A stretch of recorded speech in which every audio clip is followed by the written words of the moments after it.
লিখিছো মই T H E কি হয় এই উচ্চারণ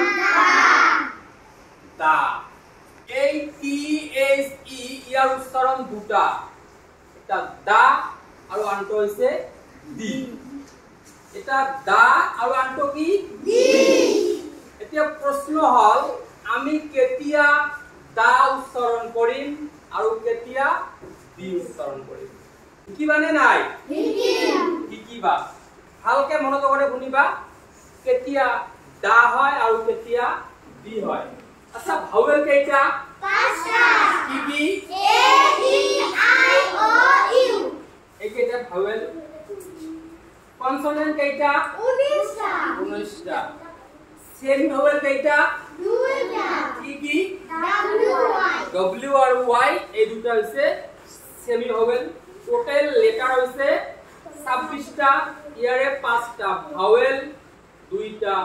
সেমি ভাৱেল আৰু 19টা হৈছে কনসোনেন্ট মনত কৰি শুনিবা যদি কোনো শব্দৰ প্ৰথম আখৰটো সোয়া আর এটা শব্দ আপল এটা শব্দ এলিফ্যান্ট এটা শব্দ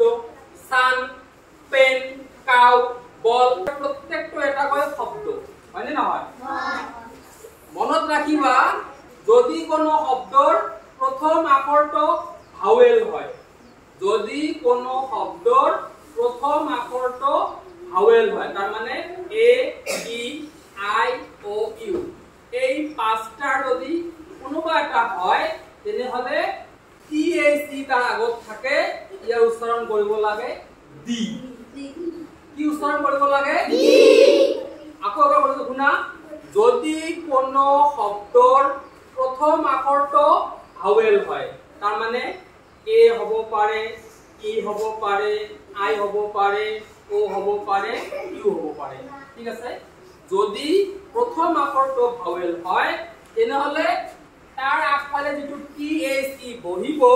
ইয়াৰ উচ্চাৰণ হ'ব দি কি উচ্চাৰণ হ'ব দি তো আমি কি কৰিম দি আর এই দি উচ্চারণ কি হ'ব দি দি আর the apple the elephant the umbrella the enemy the ice cream মনত থাকিবনে যদি প্রথম আখৰটো কি হয় ভাৱেল হয় সোয়া E A R T S R ইয়াৰ প্ৰথম আখৰটো কি আছে ই ভাৱেল না কনসোনেন্ট ভাৱেল গতিকে এ টি এস উচ্চাৰণ হ'ব the A P P L E apple ইয়াৰ প্ৰথম আখৰটো কি এ মানে কি ভাৱেল গতিকে ইয়াৰ উচ্চাৰণ হ'ব দি ই L E P S A N T elephant এলিফ্যান্টৰ প্ৰথম আখৰ কি আছে ই ভাৱেল না কনসোনেন্ট ভাৱেল গতিকে ইয়াৰ উচ্চাৰণ হ'ব দি আমব্ৰেলা প্ৰথম আখৰটো কি আছে ইউ ইউ ভাৱেল না কনসোনেন্ট ভাৱেল গতিকে ইয়াৰ উচ্চাৰণ হ'ব the the umbrella E N E M Y enemy enemy মানে হৈছে শত্ৰু ইয়াৰ প্ৰথম আখৰটো কি আছে ই ভাৱেল না কনসোনেন্ট ভাৱেল গতিকে ইয়াৰ উচ্চাৰণ হ'ব দি এনিমি ঠিক আছে আইসক্ৰিম আইসক্ৰিমৰ প্ৰথম আখৰটো কি আছে আই ভাৱেল না কনসোনেন্ট গতিকে ইয়াৰ উচ্চাৰণ হ'ব দি দি আইসক্ৰিম তো আমি কি বুজা পালো যদি কোনো শব্দৰ প্ৰথম আখৰটো ভাৱেল হয় তেনে হলে তাৰ আগফালে যদি টি এইচ ই থাকে ইয়াক আমি উচ্চাৰণ কৰিব লাগে দি মনত থাকিবনে থাকিব এতিয়া ইফালে চোৱা যদি কোনো শব্দৰ প্ৰথম আখৰটো কনসোনেন্ট হয় কি হয় কনসোনেন্ট নাইবা সেমি ভাৱেল হয় কনসোনেন্ট নহলে সেমি ভাৱেল তেনে হলে তাৰ উচ্চাৰণ আমি কৰিম দা টি এইচ ই এৰ উচ্চাৰণ কি কৰি দা তো এস ইউ এন সান সানৰ যেটো প্ৰথম আখৰ আছে এটো কি এস এস ভাৱেল না কনসোনেন্ট গতিকে ইয়াৰ আগফালে যেটো টি এইচ ই বহিছে ইয়াৰ উচ্চাৰণ হ'ব দা দা সান বুজিছা এটো কি লিখিছো pen P E N pen তো পেনৰ প্ৰথম আখৰটো কি পি ভাৱেল নে কনসোনেন্ট গতিকে এই টি এচ ই ইয়াৰ উত্তৰ হ'ব দা পেন ঠিক আছে ইয়াতে কি লিখিছো সি ও ডব্লিউ কাউ তো এই কাউ প্রথম আখরটো কি সি ভাৱেল নে কনসোনেন্ট গতিকে এই টি এচ ই ইয়াৰ উত্তৰ হ'ব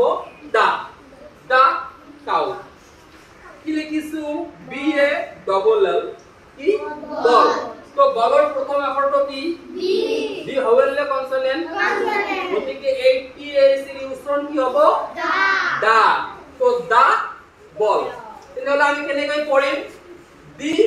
আৰ দা সান ডি অ্যাপল ডি দি umbrella এটু দি enemy দি ice cream দা sun দা pen দা cow দা bird বুজিছানে নাই বুজিছা তো এতিয়াৰে পৰা আমি উচ্চাৰণ দিও পঢ়িম দাও পঢ়িম কেতিয়া কৰিম যেতিয়া শব্দটোৰ প্ৰথম আখৰটো ভাৱেল হ'ব তেতিয়া আমি তাৰ উচ্চাৰণ কৰিম দি আৰু শব্দৰ প্ৰথম আখৰটো কনসোনেন্ট নাইবা সেমি ভাৱেল হয় তাৰ আমি উচ্চাৰণ কৰিম দা সকলে বুঝি পাইছা আৰু ভুল হ'ব নেকি না বহুত